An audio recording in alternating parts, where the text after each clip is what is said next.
అన్న చెప్పొద్దు అన్నాడు, కానీ ఆయన పేరు నేను చెప్పట్లేదు. వీలైతే నేను సెమినార్ తీసుకొచ్చే ప్రయత్నం చేస్తాను. ఇది సినిమా యాక్టర్, కర్ణాటక యాక్టర్. ఆయన నెల్లూరు, కర్ణాటక. కొన్ని సినిమాలు వాడు ప్రమోషన్స్ వచ్చి సాగిపోయాయి. అందులో కొంతమంది పెద్ద పెద్ద హీరోయిన్లు ఉన్నారు. రీసెంట్గా నన్ను సువార్తకు పిలిచారు. ఆయన జీవితం ఎప్పుడైనా సాక్ష్యం చెప్పించాలి, ఎందుకంటే ఆయన సువార్తకి ఎంత ప్రాముఖ్యం. అంటే కొన్ని డాక్టరేట్ ప్రాబ్లమ్స్ ఉన్నాయి, కానీ వాళ్ళ ప్రభువు నమ్ముకున్న తర్వాత సినిమా ఇండస్ట్రీని వదిలేశాడు.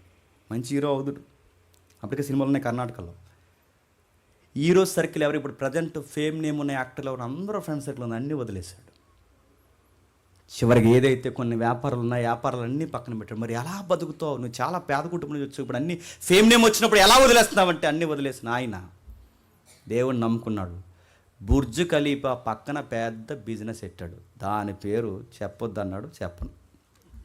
ఆయన వచ్చినప్పుడు చెప్తాడు. బుర్జ్ ఖలీఫా, దుబాయ్లో బుర్జ్ ఖలీఫా ఈరోజు ఎవరైతే షేక్స్ ఎవరైతే ఉన్నారో వాళ్ళకి డైరెక్ట్ టైప్ ఉంది.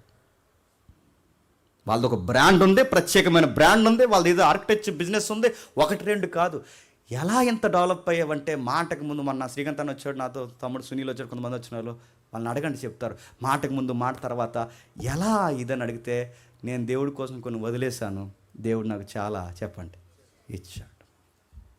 నువ్వు వదిలి చూడు. ముందు నీ లైఫ్లో ఆర్థిక ఫలాలు చూడాలంటే దొంగ ఆర్థిక లాభాలు వదిలే.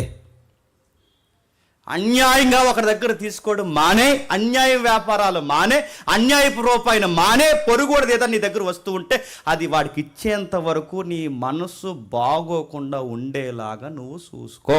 అప్పుడు నువ్వు సక్సెస్ అవుతావు. ధనము నీ దగ్గర ఎప్పుడు నీ చేతిలో ఎక్కువగా ధనం దేవుడు ఎప్పుడు పెడతాడు చెప్పనా? ఇతరుల కష్టం ఎప్పుడు నీ దగ్గర ఉండకూడదు. బైబిల్ ఒక పదం ఉంది, ఆ పదం మీకు గుర్తుండాలి. ఎదుటోడి డబ్బు మన దగ్గర ఉంటేనట, ఆ డబ్బే యెహోవాకి ఏం చేస్తుందట? మొరపెడతాదంట. ఎదుటోడు రూపాయి, వాడి కష్టం, వాడి ఇంటి దగ్గర వాడికి ఎన్నో అవసరాలు ఉంటాయి. అవసరతలన్నీ ఇస్తే బాగుందన్న వాడి మనసు బాధపడి దేవుడిని చెప్పుకుంటే, వాడి రుణం నీ దగ్గర ఉంటే, ఆ రుణం నీకు నీ కుటుంబానికి మంచిది అవుద్దా?